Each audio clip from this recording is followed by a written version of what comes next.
Hello friends, welcome all of you to our channel RP maths Gurukul. আজকে আমরা আবার একটা ক্লাস নিয়ে উপস্থিত হয়েছি ডাব্লিউবিপিএসসি মিসলেনিয়াসকে টার্গেট করে, যেখানে আমরা 1000 ম্যাথ প্র্যাকটিস ক্লাস দেখছি এবং প্রত্যেকটা অঙ্ক প্রচণ্ড ইম্পর্টেন্ট, এক্সামে আসার মতো। কেউ কিন্তু মিস করবে না, একদম শেষ পর্যন্ত দেখবে। প্রত্যেকটা অঙ্ক তো চলেছে প্রচণ্ড ইম্পর্টেন্ট। আজকে আমরা 100 অবধি প্রশ্ন সলভ করব। তো আশা করবো এই 100টা প্রশ্ন তোমরা একবার নিজেরা প্র্যাকটিস করবে এবং তারপরে নিজেরা দেখবে যে কতটা নিজেরা স্যাটিসফাই হতে পারছো, নিজেরা কিরাম লেভেলের অঙ্কের তোমাদের প্রিপারেশন আমি করাচ্ছি। ওকে, আর তার সঙ্গে এটাও বলে দিই, তোমাদের একটি স্পেশাল ক্লাস আমি শুরু করেছি, যেখানে আমরা প্রত্যেকটা এক্সামের জন্য মানে ডাব্লিউপি, কেপি, মিসলেনিয়াস, তোমার পঞ্চায়েত এক্সাম বা আপকামিং যেটা আইডিও বা এমবিআই বা ক্লার্কশিপ, সমস্ত এক্সামকে টার্গেট করে আমরা একটা ম্যাথস ক্লাস শুরু করেছি, যেখানে আমরা চ্যাপ্টার ওয়াইজ ক্লাস দেখবো এবং প্রত্যেকটা টাইপ শিখবো এবং ধরে ধরে একদম। ঠিক আছে, যে ছেলেটা একদম স্টার্ট করেছে ম্যাথস কম্পিটিটিভ এক্সামের জন্য, সেও দেখে বলবে যে হ্যাঁ আমি সব বুঝতে পারছি এবং পরীক্ষায় আমি গিয়ে 100% অ্যাটেম্প করতে পারবো। ওকে, তো দেরি নয়, আজকে থেকেই শুরু করো সেই ক্লাসগুলো করা। আমি ডেসক্রিপশনে লিঙ্ক দিয়ে রাখছি এবং তার জন্য আমি একটি স্পেশাল প্লেলিস্টও বানিয়ে দিচ্ছি। ওকে, তো চলো চলে আসি আজকের ক্লাসের প্রথম অঙ্কে। ওকে, আজকে আমরা ফ্রম 82 to 100 অবধি প্রশ্ন সলভ করব এবং এখানে প্রত্যেকটা অঙ্ক দেখবে অসাধারণ অঙ্ক, একটা অঙ্ক কিন্তু ছেড়ে দেওয়ার মতো নয়। দেখো প্রথম অঙ্ক কি বলেছে, টেকনিক বুঝবে। ওকে, দেখো প্রথম অঙ্ক কি বলা হয়েছে না, পাইপ এ এবং পাইপ বি একসঙ্গে একটি চৌবাচ্চা 6 মিনিটে পূর্ণ করতে পারে। এই হচ্ছে প্রথম স্টেটমেন্ট। তাহলে এই স্টেটমেন্টটা দেখি তোমার কি মাথায় আসবে, যেটা থেকে এটাই মাথায় আসবে যে আমার আনসার হবে সেটাই।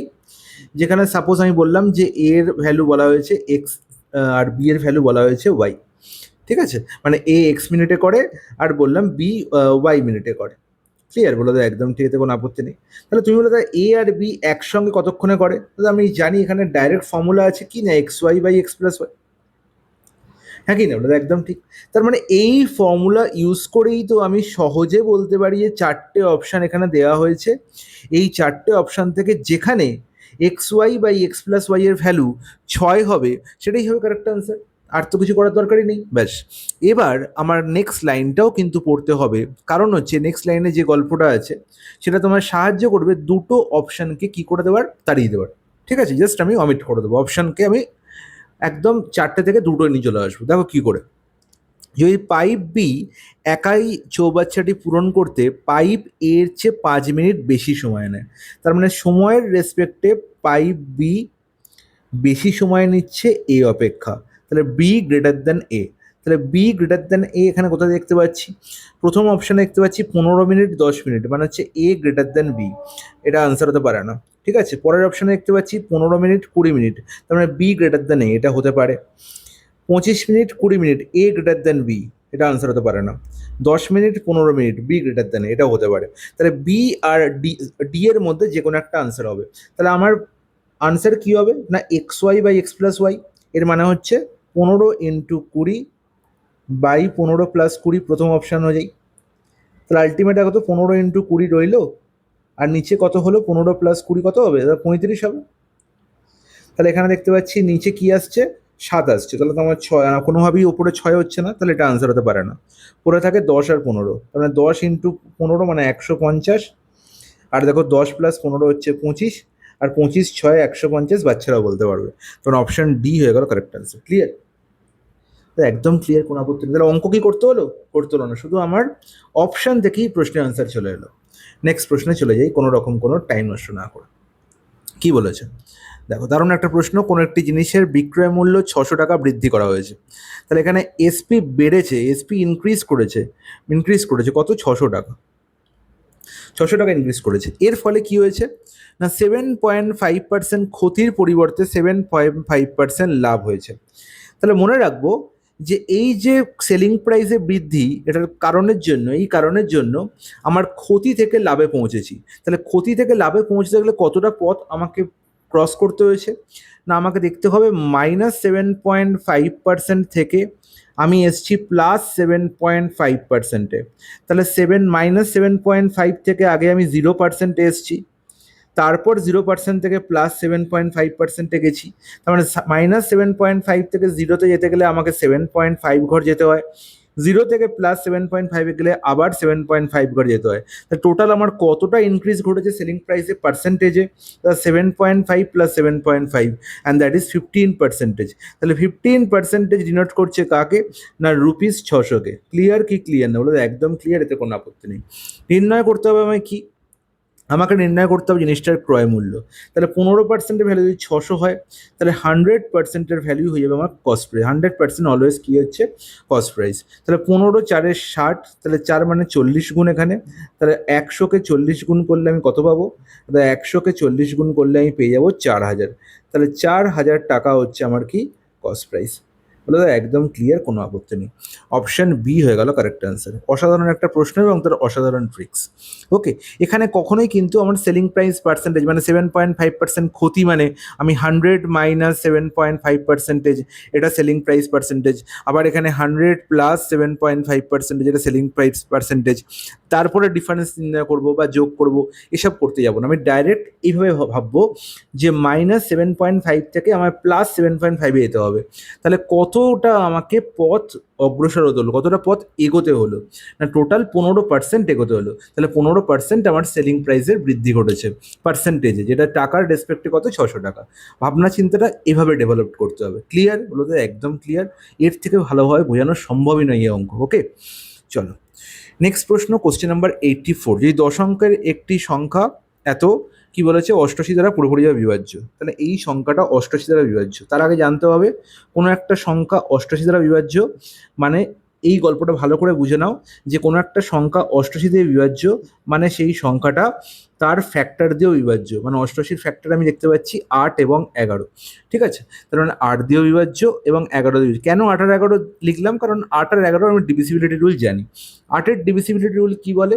না কোনো একটা বৃহৎ সংখ্যার লাস্ট 3টে ডিজিট নিয়ে যে সংখ্যা তৈরি হয়, সে যদি 8 দিয়ে ভাগ যায় তাহলে পুরো সংখ্যাটা 8 দিয়ে ভাগ যাবে। তাহলে এই বৃহৎ সংখ্যাটার লাস্ট 3টে ডিজিট কী গো? না 5y2। বলে দাও একদম ঠিক। তাহলে 5y আর 2 এটা নিয়ে যে সংখ্যা তৈরি হবে সেটা 8 দিয়ে পুরোপুরি ভাগ যেতে হবে। তাহলে ওয়াই এর ভ্যালু কী হতে পারে? আমাকে বলেছে যে ওয়াই এর সর্বাধিক মানের জন্য, তাহলে ওয়াই এর সর্বাধিক মান আমাকে নির্ণয় করতে হবে। তাহলে আমরা জানি যে 0 থেকে 9 অবধি এই ওয়াই একটা এক অঙ্কের সংখ্যা, তাহলে অবশ্যই 0 থেকে 9 অবধি যে কোনো একটা সংখ্যা হতে পারে। এদের মধ্যে সর্বাধিক হচ্ছে 9। তাহলে ওয়াই এর জায়গায় আমি 9 পুট করে দেখি যে এটা ভাগ যাচ্ছে কি না।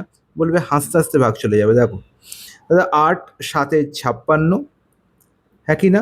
3 32, 8 4 32। বলো দাদা একদম পুরোপুরি ভাগ যাচ্ছে। তার মানে ওয়াই এর ভ্যালু সর্বোচ্চই নিতে হয়। তাহলে ওয়াই ভ্যালু কত নেবো আমি? 9 নেবো। বলবে দাদা একদম ক্লিয়ার। তাহলে ওয়াই ভ্যালু আমি 9 পেয়ে গেলাম।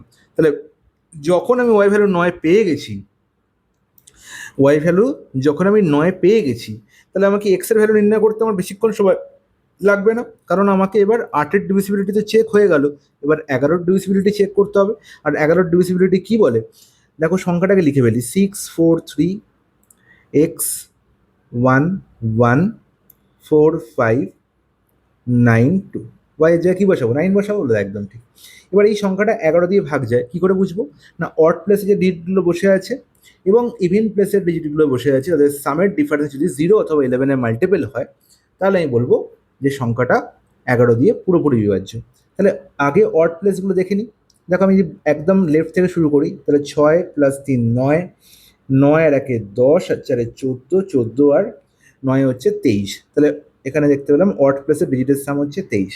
ইভেন প্লেসে কে বসে আছে? 4 প্লাস এক্সকে পরে লিখছি, প্লাস হচ্ছে আমার 1 5, 5 আর 5-এ হচ্ছে 10, 10 2 12। তার মানে হচ্ছে ইভেন প্লেসে যারা বসে তাদের ডিজিটের সাম কত? না 12 + x। তাহলে এদের মধ্যে ডিফারেন্স কত? 23 থেকে 12, 23 থেকে 12 বিয়োগ করলে হচ্ছে আমার কত হচ্ছে? 2 থেকে 3 হচ্ছে 1, আর এখানে 1 থেকে 2 হচ্ছে 1, মানে 11। তাহলে 11 - x, এদের ডিফারেন্স কত দাদা? 11 - x। তাহলে আমি দেখতে পাচ্ছি যে এখানে যদি আমাকে এই সংখ্যাটাকে 11 দিয়ে বিভাজ্য হতে হয়, তাহলে এই যে ডিফারেন্সটা পেয়েছি এটা 0 হতে হবে।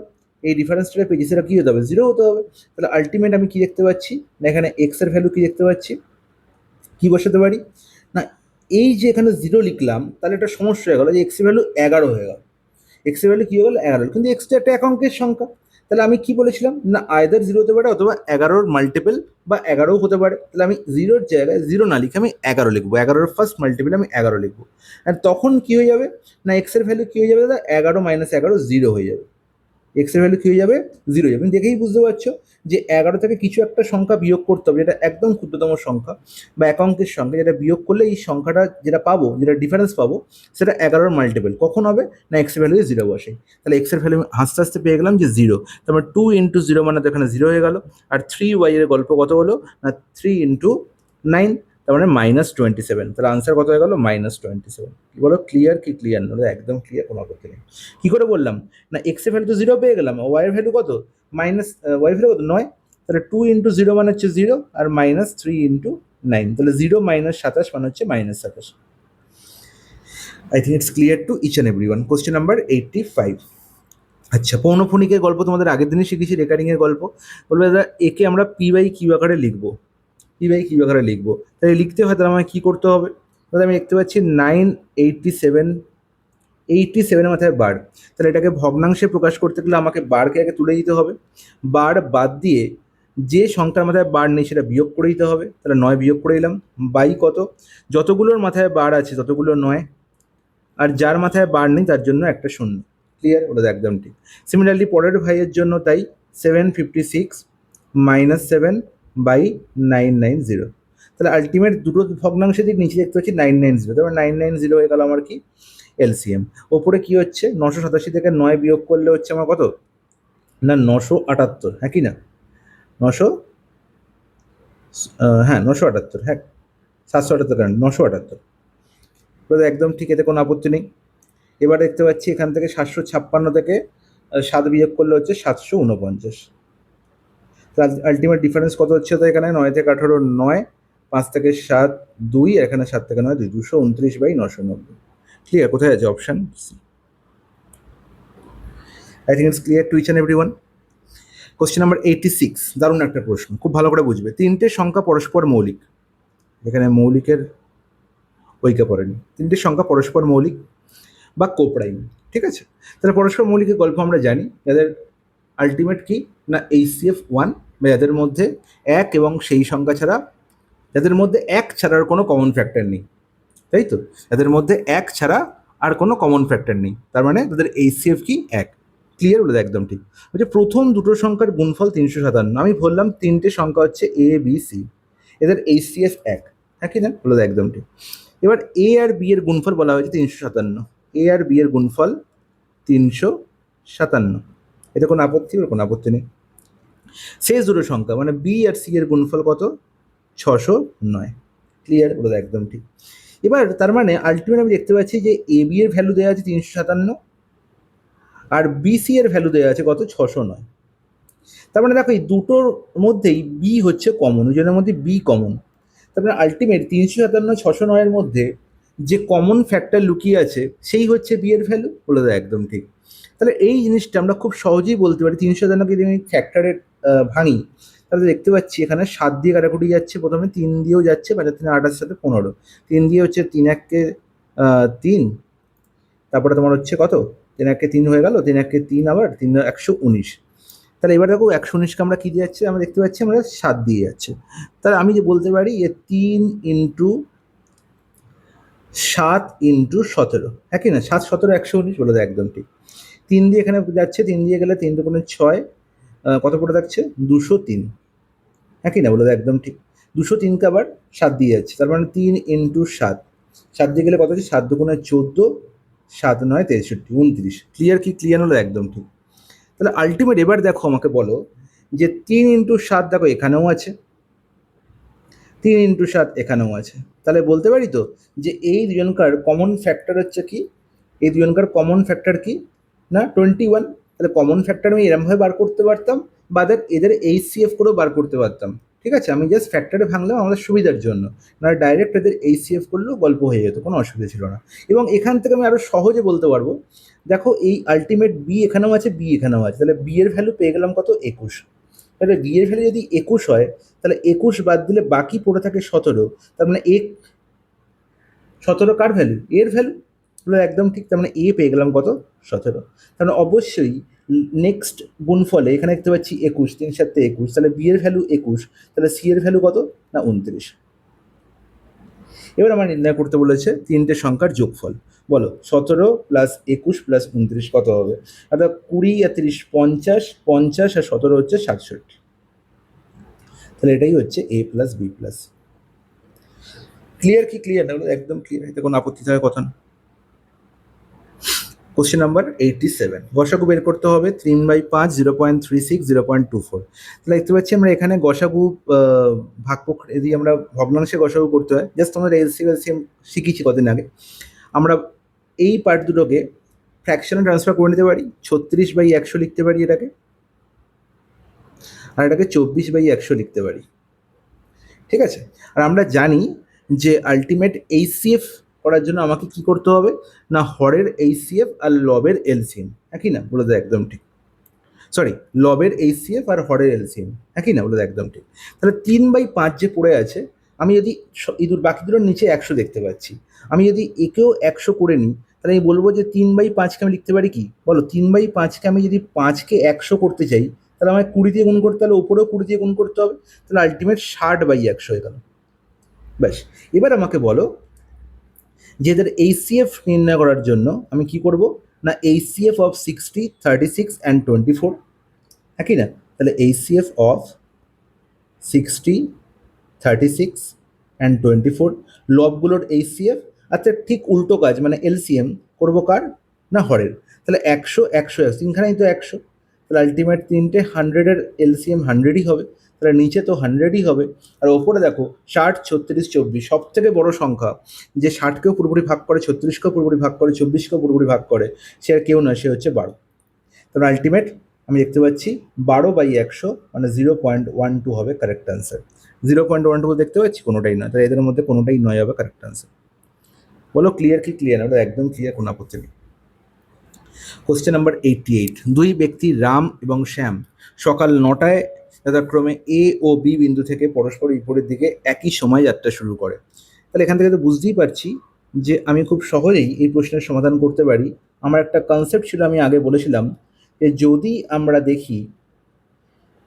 আমরা দেখি যে এ এবং বি বিন্দু থেকে দুজন যাত্রা শুরু করলো, ঠিক আছে, পরস্পর বিপরীত দিকে, মানে পরস্পরের দিকে আসছে, দুজনেই একই সময় সকাল 9টায় যাত্রা শুরু করেছে, ঠিক আছে, এবং আলটিমেট এখানে শুধু কারোর স্পিড বলা নেই, এ এর স্পিডও বলা নেই, বি এর স্পিডও বলা নেই, কি বলা আছে না একে অপরকে অতিক্রম করার পর, এর মানে হচ্ছে আমি ধরলাম যে এরা এখানে এসে মিট করেছে সাপোজ, ঠিক আছে, এও বিও এখানে চলে এসছে আর এও এখানে চলে এসছে, ক্লিয়ার? বলে দেয় একদম ঠিক।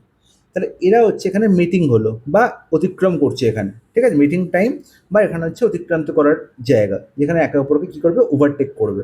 ওকে, এটা করার পর রাম তার গন্তব্যে পৌঁছায় কত মিনিটে? 80 মিনিটে। শ্যাম 45 মিনিটে। তার মানে অতিক্রম করার পর বাকি পথ, মানে রাম এখান থেকে আসছে আর শ্যাম এখান থেকে আসছে, তাহলে এই পথটা রামের সময় লাগছে 80 মিনিট আর শ্যামের সময় লাগছে 45 মিনিট। ঠিক আছে, ক্লিয়ার? বলে দেয় একদম ক্লিয়ার। এই বাকি পথের গল্প বলা থাকে, তাহলে আমরা জানতাম এখানে যে রামের স্পিড আর শ্যামের স্পিড নির্ণয় করার ফর্মুলা হচ্ছে রুট ওভার অফ এটাকে যদি T1 লিখি আর এটাকে যদি আমি T2 লিখি, তাহলে রুট ওভার অফ T2/T1। আশা করব এই ফর্মুলাটা তোমরা আগেও দেখেছো আমার ক্লাসে, এবং এই ফর্মুলাটা তোমরা আশা করি বুঝতে পেরেছো কেন হয়, তার আমি পুরো ব্যাখ্যা বলেছিলাম আগে। যদি না বুঝে থাকো, আমি একটা স্পেশাল ক্লাস নিয়ে ব্যাখ্যা বলে দেবো, ঠিক আছে। দুজনকার স্পিডের রেশিও হয়ে যাবে কি না, যা টাইম বলা হয়েছে তার ইনভার্স এবং তার বর্গমূল, ঠিক আছে, এটা হচ্ছে স্পিডের রেশিও, ক্লিয়ার। কিন্তু এখানে কনসেপ্ট কিন্তু স্পিড বার করতে বলেনি, বলেছে এটা কত সময় একে অপরের সঙ্গে মিলিত হবে। তাহলে যদি ইন দ্যাট কেস আমাকে আর একটা ফর্মুলা মাথায় রাখতে হবে। মনে রাখবো যে মিটিং টাইম, ঠিক আছে, টাইম টেকেন টু মিট, কতটা সময় লাগছে মিট করতে, ঠিক আছে, মিটিং টাইম বা they took the time to overtake, তারা একে অপরকে অতিক্রম করতে কতটা সময় নিয়েছে, ঠিক আছে, সেই টাইম স্প্যানটা কত হবে না root over of T1 into T2, root over of T1 into, বলো কতক্ষণ টাইম লাগবে মিট করতে? Root over of 80 into 45। এবার তুমি বলবে 80 হচ্ছে কি 5 ষোলো 80, 5 9 45, তাহলে দুটো 5 থেকে একটা 5 বেরিয়ে এলো। 16-র জন্য আমি দেখতে পাচ্ছি 4 পেলাম, 9-এর জন্য 3 পেলাম, তাহলে 5 4 20 3 60 মিনিট টাইম লাগলো। তাহলে 60 মিনিট পুরো টাইম লাগবে কি করতে না মিট করতে। কটা থেকে 60 মিনিট? সকাল 9টার পরে আরও 60 মিনিট, আর 60 মিনিট মানে হচ্ছে 1 ঘন্টা। ঠিক আছে, তাহলে আলটিমেট বলো, তাহলে 9টার পরে আরও 1 ঘন্টা, 9টার সঙ্গে আরও 1 ঘন্টা যোগ করলে সকাল 10টার সময় তারা মিট করবে। ক্লিয়ার কি ক্লিয়ার না? বলো একদম ক্লিয়ার, কোনো আপত্তি নেই। বোঝা গেল? দারুণ একটা আমি এখানে গল্প তোমাদের বললাম, এবং এই গল্পটা মাথায় রেখে দাও। এটা পরীক্ষা হলে এই ফর্মুলাটা পার্টিকুলারলি না জানলে মাথা খারাপ হয়ে যাবে, প্রশ্ন তোমরা করতেই পারবে না। ওকে, চলো চলে যাই পরের প্রশ্ন। কি বলা হয়েছে? দারুণ একটা প্রশ্ন, সিম্পলিফিকেশনের প্রশ্ন। দেখো কি বলা হয়েছে, বলছে simplify 25a square minus 10ab minus 48b square by 5a plus 6b, এখানে 5a প্লাস 8b, কোনো ব্যাপার না। আচ্ছা, এই ধরনের প্রশ্ন, সিম্পলিফিকেশনের প্রশ্ন কিন্তু আসবেই বাবা। এখানে আমরা অ্যালজেব্রার কনসেপ্ট কাজে লাগবে। ঠিক আছে, দেখো খুব ভালো করে বুঝবে। ওপরে আমরা শুধু এইটুকু পার্টকে আগে দেখছি, যে 25a স্কোয়ারকে আমরা লিখতে পারি 5 এর হোল স্কোয়ার মাইনাস 10ab, এখানে আমরা লিখতে পারি 2 ইন্টু 5a ইন্টু 2b লিখতে পারি। তবে না দাদা, শুধু বি লিখতে পারি, কারণ 10ab আছে আর 10 এখানে হয়েই গেছে, তাহলে শুধু বি পড়ে থাকে। দাদা একদম ঠিক। তাহলে এরপরে যদি প্লাস বি স্কোয়ার লিখে দিই, তাহলে যেটা একটা হোল স্কোয়ারের ফর্মুলা চলে আসে, A minus B whole square formula না? বলে দেয় একদম ঠিক, এতে কোনো আপত্তি নেই। তাহলে আলটিমেট দেখতে পাচ্ছি ওপরে কি আছে না মাইনাস 40 বি স্কোয়ার, আমি তো প্লাস বি স্কোয়ার লিখলাম, তাহলে মাইনাস 40 বি স্কোয়ারকে অ্যাডজাস্ট করবো কী করে? বলে আলটিমেট এই যে প্লাস বি স্কোয়ার জানি আমি একটা মাইনাস বি স্কোয়ার লিখে দিই, তাহলে এটা নালিফাই হয়ে যায়, তারপর মাইনাস 48 বি স্কোয়ার লিখতে পারি, এতে কোনো আপত্তি নেই। এই জিনিসটা কি একবার আমরা কীভাবে ভাববো না, মাইনাস বি স্কোয়ার আর মাইনাস 48 বি স্কোয়ার মানে হচ্ছে মাইনাস 49 বি স্কোয়ার। ক্লিয়ার? বলে একদম ঠিক। আর নিচে 5a প্লাস 6b, হ্যাঁ কি না? বলে একদম ঠিক। আর এখানে একটা গুণে কে আছে 5a প্লাস 8b। আলটিমেট প্রশ্নটাকে এখানে কি করেছে, লেন্দি করেছে, প্রশ্নের মধ্যে কিছু নেই। এবার তোমরা দেখেই বলবে যে এই পার্টটা তো a মাইনাস বি এর হোল স্কোয়ার, মানে 5a মাইনাস বি এর হোল স্কোয়ার, আর 49 বি স্কোয়ারকে আমরা 7b এর হোল স্কোয়ার লিখতে পারি। ব্যাস, নিচে দেখো 5a প্লাস 6b থাক, আর এখানে 5a প্লাস 8b এও থাক। তাহলে এবার আমাকে বলো যে এই পার্টটা দেখে তোমাদের কি মনে হচ্ছে? 5a মাইনাস বিকে যদি এ ধরি আর 7b যদি বি ধরি, আর স্কোয়ার মানে বি স্কোয়ার, মানে এ plus B A minus B, তাহলে 5a minus B plus 7b, তাহলে 5a minus B plus 7b মানে হচ্ছে 5a প্লাস 6b, আর 5a minus B minus 7b মানে 5a মাইনাস 8b। বোঝা গেল? বাই 5a প্লাস 6b, আর এখানে কি আছে 5a প্লাস 8b। তাহলে এই পার্টটা, এতগুলো পার্ট তোমায় বোঝানোর জন্য করলাম, তোমরা এখান থেকে ডাইরেক্ট এখানেই পৌঁছে যাবে, তোমার মাথায় জিনিসটা ঢুকে থাকে। ঠিক আছে, ঢুকলেই হবে, শুধু কনসেপ্ট বুঝতে হবে, বেশ আর কি প্রশ্ন কিছু নেই। 5a plus 6b, 5a plus 6b cancel out হয়ে গেল, 5a minus 8b, 5a plus 8b, তাহলে 5a minus 8b, 5a plus 8b কী হবে না a মাইনাস বি আর a প্লাস বি, বা a plus B into a minus B, মানে a square মানে B square. তাহলে 5 এর হোল স্কোয়ার মানে হচ্ছে 25a square minus 8b whole square মানে 64b স্কোয়ার। Any doubt? বলে কোনো ডাউট নেই, অপশন এ হয়ে গেল কারেক্ট আনসার। ক্লিয়ার? একদম ক্লিয়ার। কোশ্চেন নাম্বার 90, যখন 24, 40, 33 এবং 57 সংখ্যাগুলোর প্রত্যেকটি থেকে এক্স বিয়োগ করা হয়, তখন প্রাপ্ত সংখ্যাগুলো সমানুপাতিক হয়। জাস্ট কয়েকদিন আগে যখন আমি তোমাদের রেলওয়ের ক্লাস করাচ্ছিলাম গ্রুপ ডির, এবং সেখানে যারা আমার ক্লাস করেছো কিসের রেশিও প্রপোর্শনের, তারা দেখেই প্রশ্নটার আনসার বলবে। দেখেই কি করে বলেছিলাম আমি, খুব ভালো করে বুঝে নাও। আমি বললাম যে প্রত্যেকের থেকে আমি এক্স বিয়োগ করা হয়েছে, ঠিক আছে, কোনো ব্যাপার না, এক্স বিয়োগ করা হয়েছে। তাহলে আলটিমেটলি আমি বলতে পারি যে আমি এক্স বিয়োগ না ভেবে এক্স যোগ ভাবলাম। সাপোজ আমি ভাবলাম যে এক্স যোগ করা হয়েছে, ঠিক আছে, তাহলে আমি বলবো যে 24, আচ্ছা বিয়োগ হয়েছে, বিয়োগই ভাবো, 24 minus x by 40 minus x, okay, is equal to 33 minus x by 57 minus x. গল্পটা এটাই বলা হয়েছে যে এই প্রত্যেকটা সংখ্যার থেকে এক্স বিয়োগ করা হলে প্রাপ্ত সংখ্যাগুলো সমানুপাতিক হয়। মানে 24 minus x is to 40 minus x সমানুপাতিক 33 minus x is to 57 minus x. Clear? বলো তো একদম ঠিক। আমি কি বলেছিলাম কি করে এখানে এক্সের ভ্যালু বের করতে হয়? শুধু মনে রাখবো যে 24 আর 40-এর ডিফারেন্স কত? ডিফারেন্স মানে কিন্তু এটা নয় যে 40 মাইনাস 24, সবসময় 24 মাইনাস 40। 24 মাইনাস 40 করলে কত হবে? ঠিক যে সংখ্যাটা যেভাবে সাজানো যায় সেইভাবে। 24 মাইনাস 40 মানে হচ্ছে -16। তাহলে আমি কি করবো? এই 24 মাইনাস এক্সের জায়গায় কি লিখবো? -16। ঠিক আছে, উপরের পার্টটাকে গায়েব করে দেবো। গায়েব করে শুধু আমি পরপর দুটো সংখ্যার ডিফারেন্স, পরপর দুটো সংখ্যার বিয়োগফল নেবো। তাহলে বিয়োগফল যদি নেগেটিভ আসে নেগেটিভ, পজিটিভ এলে পজিটিভ। 24 মাইনাস 40 -16। 33, এরপরে 33 মাইনাস 57। বলো 33 মাইনাস 57 কত? 33 মাইনাস 57 আলটিমেট হচ্ছে কত দাদা? না 24, হ্যাঁ কি না? -24 অবভিয়াসলি, কারণ আগে 33 পরে 57। তাহলে এখান থেকে মাইনাস, এখান থেকে মাইনাস, ক্যান্সেল আউট হয়ে গেলো। কাটাকুটি করো, 8 দুগুণে 16, 8 তিনে 24। ব্যাস, এবার কোনাকুনি গুণ করো, গল্প শেষ।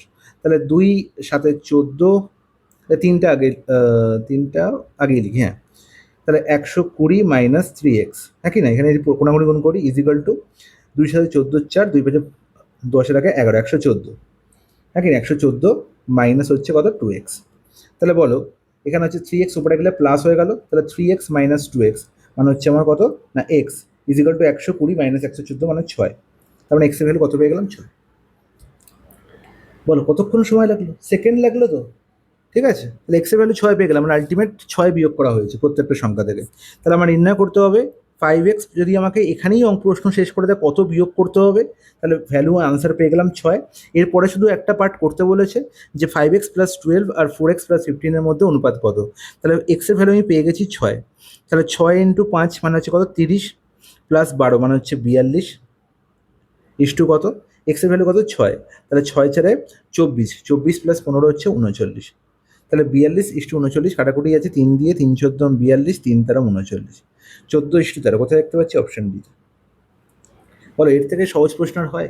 কখনোই হয় না, যদি আমি এই গল্পটা জানি। না হলে আমার বাজারে অনেক রকমের শর্ট ট্রিক্স ঘুরছে, সেই সব শর্ট ট্রিক্স মাথায় রাখতে গেলে তোমার লাইফ শেষ ওখানে। ওকে, কোশ্চেন নাম্বার 91। 3 বছর আগে এ এবং বি এর বয়স অনুপাত ছিল 5:7। 13 বছর পরে তাদের বয়স অনুপাত হবে 9:11। যদি সি এর বর্তমান বয়স বি এর বর্তমান বয়স হচ্ছে 11 বছর কম হয়, তবে সি এর বর্তমান বয়স কত হবে? তাহলে আমাকে সামহাউ বি এর বয়স নির্ণয় করতে হবে। তাহলে আমি এখানে জানি যে বয়স সংক্রান্ত অঙ্কে এজের গল্প আমি খুব ভালো করে বুঝিয়েছি রেলের যে ক্লাসটি করেছি সেখানে। ঠিক আছে, তোমরা একটু ক্লাসগুলো দেখো। শুধুমাত্র রেলের এক্সাম বলে আমি ক্লাসটা দেখবো না। আমাকে জাস্ট একটি রিকোয়ারমেন্ট এসেছে, দাদা পঞ্চায়েতের জন্য ক্লাস করান। ঠিক আছে, তো বাবা কোনো প্রশ্নের গায়ে লেখা থাকে না যে এই প্রশ্নটা পঞ্চায়েতের জন্যই পড়বে। ঠিক আছে, আমি যে পিএসসি মিসলেনিয়াস শুধু লিখে দিয়েছি থাম্বনেলের ওপরে যে পিএসসি মিসলেনিয়াস, তাই জন্য শুধু পিএসসি মিসলেনিয়াসের ছেলেরাই দেখবে এই ক্লাসটা, তা কখনোই নয়। যে ছেলেটা সিজিএল দিতে যাচ্ছে সেই ছেলেটাও এই ক্লাসটা দেখতে পারে। এই ধারণাটাই তোমাদের চেঞ্জ করতে হবে যে আলটিমেট সিজিএল এর প্রশ্ন আর মিসলেনিয়াসের প্রশ্ন বা ডাব্লিউবিসিএস এর প্রশ্ন বা একদম লোয়ার লেভেল গ্রুপ ডি এর প্রশ্ন কখনো এক হয় না, একদম ফুল কনসেপ্ট। এমটিএস এর মতো পরীক্ষায় তোমরা যে প্রশ্নের প্যাটার্ন দেখো, দেখবে সিজিএল এর থেকেও বাড়া। ঠিক আছে, এই কনসেপ্টটা তোমাদের চেঞ্জ করতে হবে। তোমরা শুধুমাত্র পরীক্ষার স্যালারি বিচার করে আর পরীক্ষার নামটা বিচার করে তোমরা প্রশ্নের প্যাটার্নকে একটা মাথায় এনে নাও যে এই প্রশ্নটা, এই পরীক্ষা এটা গ্রুপ ডি পরীক্ষা, তাহলে প্রশ্নের প্যাটার্ন এখানে খুবই ইজি হবে। এখানে x plus y is equal to 2, x plus 3 is equal to something, তাহলে এখান থেকে এক্স ওয়াই ভ্যালু বের করা, এরকম প্রাতি যোগ বিয়োগে অঙ্ক থাকবে, আমরা করেই ফেলতে পারবো। এই কনসেপ্টটা তোমাদের চেঞ্জ করতে হবে, সেদিন আর নেই। ওকে, চলো, অনেক জ্ঞান হয়ে গেছে, জ্ঞান দিয়ে আমার একদম পোষায় না। চলো জ্ঞান ফ্যান বাদ দিই, অঙ্কে আসি। 3 বছর আগে এ এবং বি এর বয়স অনুপাত ছিল 5:7। বলো তাহলে এ আর বি এর বয়স অনুপাত বলা হয়েছে। তাহলে বয়স সংক্রান্ত আগে কি বলে? যখন আমি স্পেসিফাই করে দিলাম এ আর বি, বাবা মা, বাবা ছেলে, ভাই বোন বা যদু মধু, যখনই স্পেসিফাই করে দিলাম নাম, তার মানে হচ্ছে এটা কি হয়েছে? এরা পৃথিবীতে চলে এসছে এবং এদের মধ্যে বয়সের গ্যাপ সবসময় সেম থাকবে। ঠিক আছে, স্পেসিফাই যখনই করে দিলাম তখনই এদের মধ্যে বয়সের গ্যাপ সেম হয়ে গেল। তাহলে এ আর বি এর বয়সের গ্যাপ সবসময় সেম। প্রথমে বলেছে 3 বছর আগের গল্প বলেছে, বয়স অনুপাত 5:7। তার মানে এ এর বয়স 5 ইউনিট হলে বি এর বয়স 7 ইউনিট। এটা হচ্ছে 3 ইয়ার্স বিফোর, -3 মানে 3 বছর আগে। ঠিক আছে, 13 বছর পরে মানে +3, 13 বছর পরে চলে গেছি, তখন আমার বয়স অনুপাত হচ্ছে 9:11। তাহলে আমি কি বলেছি, এদের মধ্যে বয়সের গ্যাপ সেম থাকবে। তাহলে 5 ইউনিট আর 7 ইউনিটের মধ্যে ডিফারেন্স কত? 5 ইউনিট আর 7 ইউনিটের মধ্যে ডিফারেন্স হচ্ছে আমার কত? 5 ইউনিট আর 7 ইউনিটের ডিফারেন্স হচ্ছে আমার 2। 9 আর 11-এর মধ্যে ডিফারেন্সও 2। তাহলে গ্যাপ তো এখানে সেম করাই আছে, তাহলে কোনো অসুবিধা নেই। তাহলে 5 ইউনিট থেকে এর বয়স 9 ইউনিট হয়েছে, বা বি এর বয়স 7 ইউনিট থেকে 11 ইউনিট হয়েছে। দেখো প্রত্যেক ক্ষেত্রেই 4 ইউনিটের ইনক্রিজ ঘটেছে। তাহলে এই যে 4 ইউনিটের ইনক্রিজ ঘটেছে, তার কারণ হচ্ছে কি, কত বছর আমি এগিয়ে গেছি না, -3 থেকে +13 গেছি। তাহলে -3 থেকে +13 যাওয়া মানে আমি 16 বছর পথ গিয়েছি, 16 বছর আমি এগিয়ে গেছি। তাহলে এই 4 ইউনিট আলটিমেট 16 বছরকে, 16 ইয়ার্সকে ডিনোট করে। ঠিক আছে, তাহলে আমাকে বিয়ের বর্তমান বয়স নির্ণয় করতে হবে। বিয়ের 3 বছর আগে বয়স ছিল 7 ইউনিট, তাহলে 4 ইউনিটের ভ্যালু 16 বছর হলে এখানে কত গুণ না 4 গুণ। তাহলে 7 ইউনিটের ভ্যালু কত হবে, তাহলে 4 গুণ করলে 28 বছর। তাহলে 3 বছর আগে বিয়ের বয়স ছিল কত না 28 বছর। তাহলে বর্তমানে বিয়ের বয়স কত না 28 + 3 অ্যাট প্রেজেন্ট, এটা কত হয়ে গেল আমার 31 বছর। ক্লিয়ার বলে দেয়, একদম ঠিক। এবার হচ্ছে বিয়ের বয়স পেয়ে গেলাম অ্যাট প্রেজেন্ট। ক্লিয়ার বলে দেয়, একদম ক্লিয়ার। আমার নির্ণয় করতে হবে সি এর বর্তমান বয়স বি এর বর্তমানের বয়সের চেয়ে 11 বছর কম। তাহলে সি এর বর্তমান বয়স কত না 31 - 11, অ্যান্ড দ্যাট ইজ 20 ইয়ার্স। কোথায় আছে? অপশন বিতে। কোনো আপত্তি হলে কোনো আপত্তি তো কথাই নয়। এরপর 92, এ একটি কাজ শেষ করতে বি এর দ্বিগুণ সময় নেয়, সি এর এবং সি এর 3 গুণ সময় নেয়। তার মানে এর সঙ্গে এখানে বিকেও তুলনা করা হচ্ছে, এর সঙ্গে এখানে সিকেও তুলনা করা হচ্ছে। ঠিক আছে, যখন এরকম গল্প থাকবে তাহলে আলটিমেট কি বলা হচ্ছে না, টাইমের রেসপেক্টে আমি যদি বলি তাহলে এ বি এর 2 গুণ টাইম নেয়, মানে এ সমান হচ্ছে 2b, আবার এ সমান হচ্ছে আমি দেখতে পাচ্ছি 3c। ক্লিয়ার কি ক্লিয়ার না বলে, এটা টাইমের রেসপেক্টে। বি এর যা টাইম লাগছে তার 2 গুণ টাইম করলে এ এর টাইম, সি এর যে টাইম লাগছে 3 গুণ টাইম করলে এ এর টাইম। ক্লিয়ার বলে দেয়, একদম ঠিক। ইন দ্যাট কেস, এরকম ক্ষেত্রে সবসময় যত গুণ করছি, দেখো 2 গুণ করছি আর 3 গুণ করছি, তাহলে এই 2 আর 3-এর প্রোডাক্ট কত দাঁড়ায় 6। 2 আর 3-এর প্রোডাক্ট কত দাঁড়ায় 6। তাহলে সবসময় মনে রাখবো এই ধরনের প্রশ্নের ক্ষেত্রে আমি এ এর ভ্যালু 6 ধরে নেবো। তাহলে ধরলাম এ এর লাগছে 6 ইউনিট টাইম। ঠিক আছে, তাহলে এ এর যদি 6 ইউনিট টাইম লাগে, বি এর টাইম লাগবে কত? তার মানে এ যদি 6 হয়, তার মানে 2b সমান হচ্ছে 6। তাহলে বি আলটিমেট কত হবে না 6/2 3। হ্যাঁ কি না? বলছে এ একটি কাজ শেষ করতে বি এর 2 গুণ টাইম নেয়, তার মানে বি এর অর্ধেক টাইম নেবে। তাহলে এ এর যদি 6 হয়, তাহলে বি এর টাইম লাগছে কত? বি এর লাগে 3 ইউনিট টাইম লাগছে সিওর, একদম ঠিক। সিমিলারলি সি এর গল্প বলবো, 3 গুণ টাইম নিচ্ছে এর, তার মানে অবশ্যই সরি এর 3 গুণ টাইম নিচ্ছে সি এর, তার মানে সি 3 ভাগ নেবে, তার মানে 6/3 দ্যাট ইজ 2। ক্লিয়ার হলো, একদম ঠিক। তাহলে 6, 3 আর 2 পেয়ে গেলাম টাইম, ইন্ডিভিজুয়াল টাইম। বলছে তারা একসঙ্গে কাজ করলে 8 দিনে একটি কাজ সম্পন্ন করতে পারে। তাহলে এখানে দেখো 6, 3 আর 2 এর এলসিএম হচ্ছে 6। তাহলে আলটিমেট এ এর এফিসিয়েন্সি কী হবে? এ এর এফিসিয়েন্সি হয়ে যাবে 1, বি এর এফিসিয়েন্সি কী হয়ে যাবে 2, আর সি এর এফিসিয়েন্সি কী হয়ে যাবে 6/2 3। তাহলে 1:2:3 হয়ে গেল এফিসিয়েন্সি। তার মানে আলটিমেট এ বি সি কাজটি করতে কত টাইম নেবে না, টোটাল ওয়ার্ক হচ্ছে 6। তাহলে মিলিস এফিসিয়েন্সি 3 + 2 + 1 6, তার মানে হচ্ছে 1 ইউনিট টাইম লাগার কথা। আর এই 1 ইউনিটের ভ্যালু কত বলা হয়েছে না 8 ডেজ। ক্লিয়ার কি ক্লিয়ার না বলে, একদম ঠিক।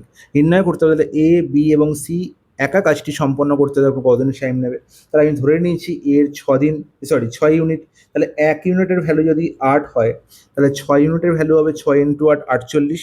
তাহলে এ এর টাইম 48, একমাত্র অপশান ডিতেই আছে, বাকি অঙ্ক করতেই লাগবে না। ক্লিয়ার হলো না হলো না আবার বলবো, আরেকবার বলছি দেখো। তাহলে এখানে আমি এইটুকু আশা করি তোমরা বুঝতে পেরেছো যে এর ভ্যালু আমি কেন 6 ধরেছি। আমি ধরেছি এ একা কাজটি 6 ইউনিট টাইমে করে, তাহলে বি করবে এর 2 ভাগ টাইমে, তাহলে 6-এর 2 ভাগ করলে 3। সি করবে এর 3 ভাগ টাইমে, 6-এর 3 ভাগ করলে 2। তাহলে এর 6 ইউনিট, বি এর 3 ইউনিট, সি এর 2 ইউনিট টাইম লাগছে। আমরা জানি এই দিনের যে পরিমাণ টাইম নেয় তাদের এলসিএম করলে টোটাল ওয়ার্ক হয়। তাহলে 6, 3, 2 এর এলসিএম হচ্ছে 6। তাহলে এর এফিসিয়েন্সি কত 6/6 1, বি এর এফিসিয়েন্সি 6/3 2, সি এর এফিসিয়েন্সি 6/2 3। তাহলে মিলিত এফিসিয়েন্সি কত 3 + 2 + 1 6। আমরা জানি কি এবিসি একসঙ্গে কাজটা কতদিনে করবে, কারণ টোটাল ওয়ার্ক ব্যতীত মিলিত এফিসিয়েন্সি, টোটাল ওয়ার্ক কত 6, মিলিত এফিসিয়েন্সি কত 6। তাহলে 6/6 কত 1। তাহলে আলটিমেট 1 ইউনিট টাইম দেওয়া কত মিলিতভাবে একসঙ্গে কাজ করলে। আর 1-এর ভ্যালু বলা হয়েছে 8 ডেজ। ক্লিয়ার? বলবে তাহলে না 1 ইউনিটের ভ্যালু যদি 8 ডেজ হয় তাহলে 6 ইউনিটের ভ্যালু কত? 6 ইন্টু 8 48। তখন এর কাজ এর একা কাজটা করতে 48 দিন টাইম লাগার কথা, আর 48 একমাত্র অপশন ডিতেই আছে, বাকি কোথাও নেই, বাকিগুলো করার দরকারই নেই। বাকি যদি বলতে চাও 3 8 24, 2 8 16, 24 16 এখানেও আছে। ক্লিয়ার? কোশ্চেন নাম্বার 93, 5 কিমি দৌড়, আচ্ছা খালি ওই কাটা কেন পড়তে চায় না আমি সেটাই বুঝতে পারি না।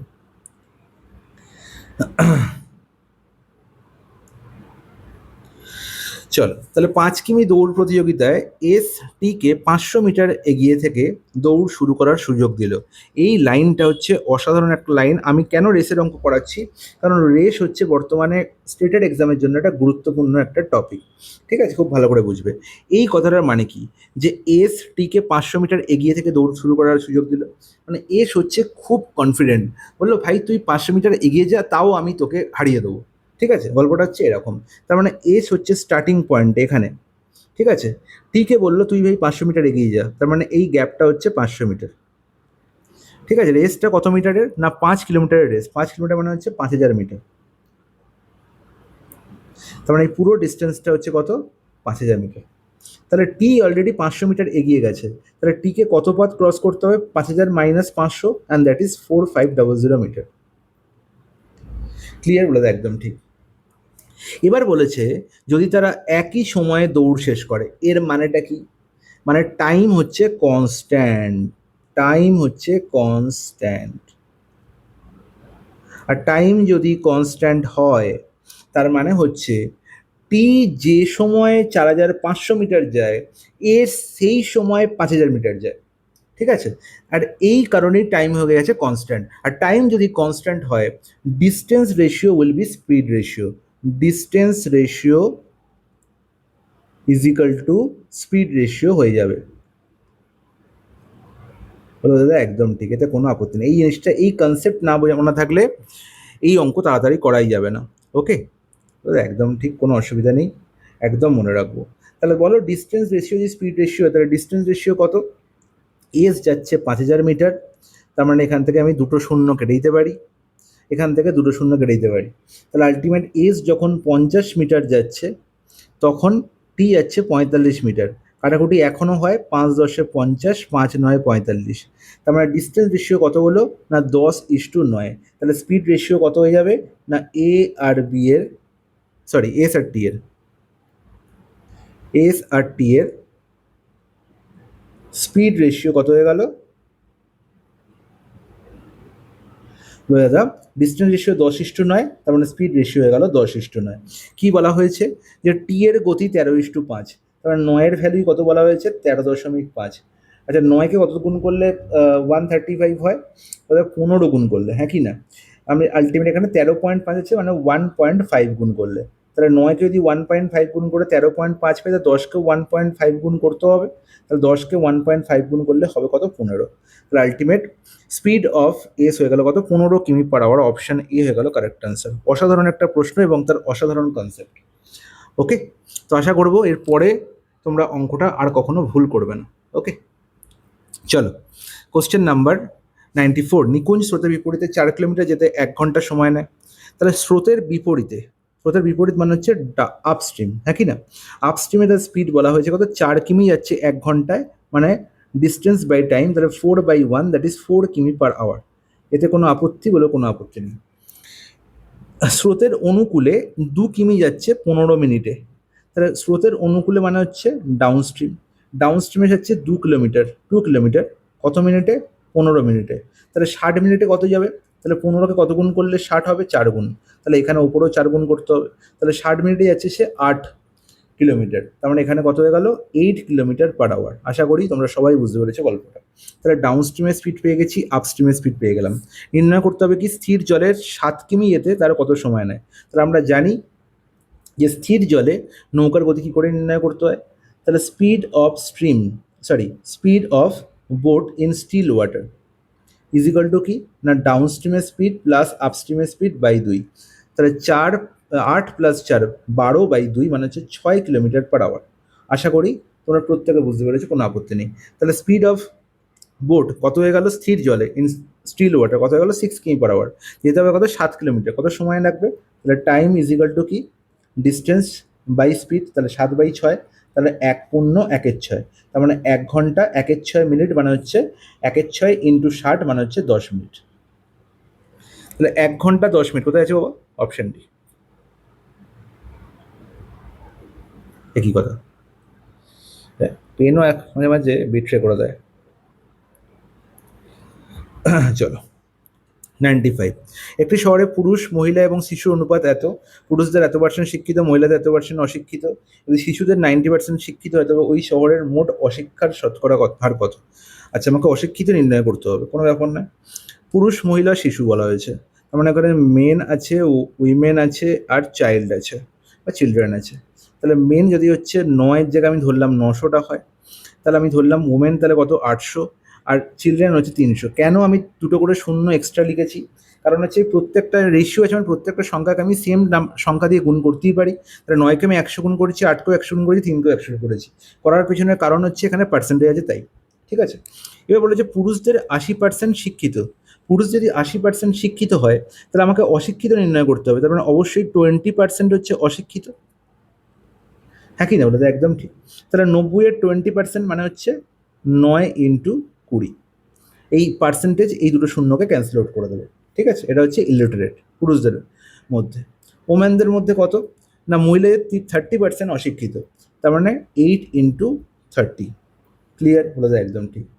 আর শিশুদের 90% শিক্ষিত, তার মানে 10% অশিক্ষিত, হ্যাঁ কি না। আর 300-র 10% মানে হচ্ছে 30টা, বলে দেয় একদম ঠিক। হ্যাঁ কি না, বলে দেয় একদম ঠিক। তাহলে টোটাল অশিক্ষিত কত হলো? এখানে 180, এখানে 240, আর এখানে 30। তাহলে 180 আর এখানে হচ্ছে 240, মানে হচ্ছে 320 + 30 350। টোটাল 350 হচ্ছে অশিক্ষিত, কতর মধ্যে না 900 + 800 + 300-র মধ্যে। তাহলে 900 + 800 হচ্ছে 1700 + 300 হচ্ছে 2000, দাদা একদম ঠিক, ইন্টু 100। দাদা এখানে দুটো শূন্য, এখানে দুটো শূন্য, এখানে একটা শূন্য কেটে গেল, 35/2 মানে 17.5। কি হলো, কোথায় একটা বুঝে ভুল হল? 180 আর এখানে 240,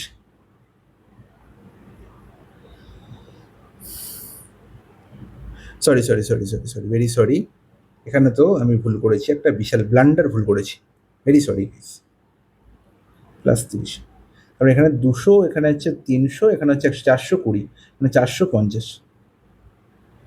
ঠিক আছে, তাহলে 450/2000 ইন্টু 100, তাহলে করলে হচ্ছে কত হচ্ছে 45/2, ভেরি সরি। তাহলে 45/2 মানে হচ্ছে আমার 22.5, 22.5 অপশানে। Okay, I think it's clear to each and every one. Okay, question number 96, দারুণ একটা প্রশ্ন। যদি ABCDE 5টি ক্রমিক বিজোড় সংখ্যা হয় তাহলে সংখ্যাগুলোর গড় কত? ঠিক আছে, তাহলে আমি জানি যে যখন ক্রমিক সংখ্যা থাকে, ক্রমিক সংখ্যা থাকে, ক্রমিক জোড় হোক বা বিজোড় হোক, সবসময় জানবো যে যদি অড সংখ্যক সংখ্যা থাকে, দেখুন এখানে 5টা, 1 2 3 4 5টা অড সংখ্যক সংখ্যা আছে, 5টা 7টা 3টে, এরকম যদি সংখ্যা থাকে, সবসময় মাঝের ভদ্রলোক হয়ে যাবে এদের অ্যাভারেজ, মাঝের ভদ্রলোক হয়ে যাবে এদের অ্যাভারেজ, এটা আমরা সবাই জানি। ঠিক আছে, এটা আমি অ্যাভারেজ চ্যাপ্টারে বারবার তোমাদের বলেছি। তাহলে মাঝের সংখ্যা কে? সি। তাহলে ABCDE 5টি ক্রমিক বিজোড় সংখ্যা হলে এদের গড় কত হবে না সি হবে। বলো এখানে সি কোথাও দেখতে পাচ্ছি? 4টে অপশনের মধ্যে কোথাও নেই, তাহলে তো আপনি বিশাল বড় ভুল বলেছেন। কোনো ভুল বলেনি, সি হচ্ছে অ্যাভারেজ। তাহলে সি এর ভ্যালু নির্ণয় করতে হবে কার রেসপেক্টে? এ এর রেসপেক্টে। দেখো এখানে সবাই, এখানে এ এর গল্প আছে। এবার বলো কি করে আমি বার করব? দেখো আমি বলছি এখানে কি না ABCDE, এটা হচ্ছে 5টি ক্রমিক বিজোড় সংখ্যা, আর বিজোড় সংখ্যার মধ্যে গ্যাপ কত গো? 2 করে। বিজোড় সংখ্যার মধ্যে গ্যাপ কত? 2 করে। তাহলে আমাকে বলো যে আলটিমেট সি এ যদি আমাকে পৌঁছতে হয় এ থেকে, তাহলে কি করতে হবে? প্রথমে 2 যোগ করতে হবে, তারপরে 2 যোগ করতে হবে, মানে টোটাল 4 যোগ করতে হবে। দাদা একদম ক্লিয়ার। তাহলে এর সঙ্গে 4 যোগ করলে আমি সি হয়, তাহলে আমি বলতে পারি সি এর value in respect of A, that is A+4। এর থেকে সহজভাবে এই প্রশ্ন আর কোনোদিন হয় না, এবং এই প্রশ্নটা স্টেটের বিভিন্ন পরীক্ষায়, ঠিক আছে, WBCS থেকে আরম্ভ করে, ফুড এসে থেকে আরম্ভ করে, ক্লার্কশিপ থেকে আরম্ভ করে, এরকম কোনো পরীক্ষায় নেই, আসেনি। ঠিক আছে, সব থেকে সহজ ব্যাখ্যা হচ্ছে এটা যে a+4 হয়ে যাবে এদের অ্যাভারেজ, কারণ সি এর ভ্যালু a+4 এর সঙ্গে ইকুয়াল। ক্লিয়ার কি ক্লিয়ার না বলে একদম ঠিক। এখানে 5টি ক্রমিক বিজোড় সংখ্যার জায়গায় 5টি ক্রমিক জোড় সংখ্যাও থাকতো, সেখানেও একই অ্যান্সার বেরোতো। ঠিক আছে, কারণ 5টি ক্রমিক বিজোড় বা ক্রমিক জোড়ের মধ্যে গ্যাপ কিন্তু সেম হয় 2 করে। ওকে, 97। আচ্ছা, এই প্রশ্নটা আশা করি তোমাদের আর বলতে হবে না, আমি বারবার এই প্রশ্নটা দিচ্ছি কারণ তোমাদের এই প্রশ্নটা প্র্যাকটিস হওয়া খুব বেশি দরকার। একটি পরীক্ষায় মোট ছাত্রদের মধ্যে 35% হিন্দিতে ফেল করেছে, 45% ইংরেজিতে ফেল করেছে, 20% উভয় বিষয়ে ফেল করেছে। তাহলে টোটাল ফেল কত আমাকে নির্ণয় করতে, উভয় বিষয়েরা পাস করেছে। টোটাল ফেল কত না, আমি যে কোনো একটা থেকে 35 থেকে এদের 20 বিয়োগ করবো, তার সঙ্গে 45 যোগ করবো, অথবা 45 থেকে 20 বিয়োগ করে 35 যোগ করবো, যেটা খুশি। তাহলে তুমি 35 - 20 করো, দ্যাট ইস হচ্ছে 15 প্লাস 45, এটা হচ্ছে টোটাল ফেল। ঠিক আছে, তাহলে 45 + 15 60% হচ্ছে টোটাল ফেল। Total fail. এটা কেন হলো আশা করবো আর বলবে না তোমরা কেন হলো, কারণ এটা আমি লাস্ট দুটো ক্লাসে এর ভেন ডায়াগ্রাম এঁকে তার পুরো সঠিক ব্যাখ্যা বলেছি। যারা দেখোনি আগের ক্লাসগুলো আরেকবার দেখে নাও। টোটাল ফেল কি হলো না, 35 - 20 প্লাস 45, অথবা 45 - 20 প্লাস 35, ভ্যালু একই বেরোবে 60%। টোটাল ফেল যদি 60% হয় তাহলে 100% টোটাল ছাত্রছাত্রী, তাহলে উভয় বিষয়ে পাস করেছে কত না, pass in both subject, pass in both subject, that is 100 - 60, and that is 40%. I think it's clear to each and everyone. Option D. 98. তিনজন প্রার্থী পি কিউ আর একটি নির্বাচনে অংশগ্রহণ করেছিল। খুব ভালো কথা, পি কিউ এর চেয়ে 35% বেশি ভোট পায় এবং আর কিউ এর চেয়ে 15% বেশি ভোট পায়। তাহলে এখানে আলটিমেট দেখো পি এর সঙ্গেও কিউ এর রিলেশন, আর এর সঙ্গেও কিউ এর রিলেশন, তাহলে কিউ ভদ্রলোক মিডিলে বসে আছে। পি এর সঙ্গে কিউ এর রিলেশন, কিউ এর সঙ্গে আবার আর এর রিলেশন। প্রথম রিলেশন কি বলা হয়েছে না, পি কিউ এর চেয়ে 35% বেশি ভোট পায়। তাহলে কিউ এর যদি 100টা ভোট পুঁজিতে থাকে, সেটা অপেক্ষা 35% বেশি, তাহলে 100 ও 35% মানে 35 বেশি, তার মানে 135টা পেয়েছে পি ভোট। আর পেয়েছে কিউ এর চেয়ে 15% বেশি, তাহলে 15% বেশি মানে 15 বেশি, মানে 115টা ভোট আর পেয়েছে। ঠিক আছে, এটা কাটাকুটি করলে রেশিও আরও ছোট করে নিতে পারি, 5 দিয়ে 5 × 27 135, 5 × 20 100, 5 × 23 115। তাহলে পি পাচ্ছে 27টি ভোট, কিউ পাচ্ছে 20টি, আর পাচ্ছে 23টি। ক্লিয়ার। যদি মোট ভোটের, না এখানে আরেকটা গল্প বলা আছে, পি আর কে 2412টি ভোটে পরাজিত করে। তাই আমি দেখতেই পাচ্ছি যে পি সব থেকে বেশি ভোট পেয়েছে এবং আর অপেক্ষা কতগুলো বেশি ভোট পেয়েছে না, 4টে। তাহলে পি আর কে এখানে 4 ইউনিট ভোটে পরাজিত করছে, আর এই 4 ইউনিটের ভ্যালু কত বলা হয়েছে না 2412। 2412। তাহলে টোটাল কতগুলো ভোট পড়েছে না 27 + 23, দ্যাট ইজ 50 + 20, 70টা ভোট টোটাল পড়েছে। ওই তিনজনকে জুড়ে দিই, তাহলে দেখতে পাচ্ছি 70টা টোটাল ভোট পড়েছে, তিনজনের মধ্যে ভাগ করে নিচ্ছে 27, 20 আর 23 এই অনুপাতে। তাহলে আলটিমেট দেখতে পাচ্ছি 70টা টোটাল ভোট পড়েছে। তাহলে 70টা ভোট মানে কতগুলো ভোট পড়েছে, 4 ইউনিটের ভ্যালু যদি 2412 হয়, তাহলে 70 ইউনিটের ভ্যালু হয়ে যাবে 2412/4 × 70। এটা হচ্ছে টোটাল ভোট কতগুলো আমার খাতে পড়েছে, হ্যাঁ কি না, টোটাল ভোট দেওয়া হয়েছে এতটা। এবার আমার বলা হয়েছে যে 90% ভোট দিয়ে থাকে, যে 90% ভোট দিয়ে থাকে, মানে এই পুরো ভ্যালুটা হচ্ছে 90%-এর ভ্যালু। তাহলে কোনো অবৈধ বা বাতিল ভোট না পড়লে ভোটার তালিকায় মোট ভোটার সংখ্যা কত? তাহলে অবভিয়াসলি যদি অবৈধ ভোট না থাকে, তার মানে 100% টোটাল ভোটার হয়, তাহলে 90% ভোট দিয়েছে। তাহলে 90%-এর ভ্যালু যদি এটা হয়, 90%-এর ভ্যালু হচ্ছে আমার বলা হয়েছে কোনটা, এটা। ঠিক আছে, তাহলে 90%-এর ভ্যালু যদি এটা হয়, তাহলে 100%-এর ভ্যালু কত হবে আমি খুব সহজেই বলতে পারবো। এবার কী করে বলতে পারবো বলো? এটা যদি 90%-এর ভ্যালু হয়, তাহলে 100%-এর ভ্যালু কী হবে না 2412/4 × 70/90, একের ভ্যালু এটা, 100-এর ভ্যালু × 100। গল্প শেষ। তাহলে এটাই হচ্ছে আমার কারেক্ট আনসার। কাটাকুটি করি এখান থেকে, 4কে দিয়ে 4 × 6 = 24, 4 × 3 = 12, 9কে দিয়ে দেখতে পাচ্ছি 9 × 6 = 54, 54, 9 × 7 = 63, 67 × 7 মানে 7 × 7 = 49, 9 তাহলে 4, 7 × 6 = 42, আর 4 × 46, তাহলে 467, পাশে দুটো শূন্য, 46700, সরি 469, ভেরি সরি 49, তাহলে 46900 হচ্ছে অপশন এ হয়ে গেল correct answer. I think it's clear to each and every one. Question number 99, একজন দোকানদার ক্রয় মূল্যের চাল বিক্রি করে, খুব ভালো কথা, দোকানদার খুব সৎ, কিন্তু একটি ত্রুটিপূর্ণ ওজন মেশিন ব্যবহার করার ফলে সে 25% লাভ করে। যখন এখানেই বলে দিল ত্রুটিপূর্ণ ওজন মেশিন, তার মানে সে অসৎ হয়ে গেল। তার মানে এখানে অসৎ ব্যবসায়ী বা ডিসঅনেস্ট ডিলারের ওপর কোশ্চেন। আর ডিসঅনেস্ট ডিলারের ক্ষেত্রে মনে রাখবো সে সবসময় যখনই ক্রয় মূল্যে চাল বিক্রি করছে, সে তার মানে বাটখারায় কি করছে, লাভ করছে। ঠিক আছে, বাটখারায় লাভ মানে হচ্ছে যেটা সে দেখাচ্ছে সেটা সে অ্যাকচুয়ালি বিক্রি করছে না, তার থেকে কম বিক্রি করছে। ঠিক আছে, দেখাচ্ছে সে, সাপোজ আমি তোমায় 100 গ্রাম দিচ্ছি, কারণ এখানে ত্রুটিপূর্ণ বাটখারা, তার মানে সে বেশি ওয়েট দেখাচ্ছে কিন্তু অ্যাকচুয়ালি ওজন সে কম দিচ্ছে।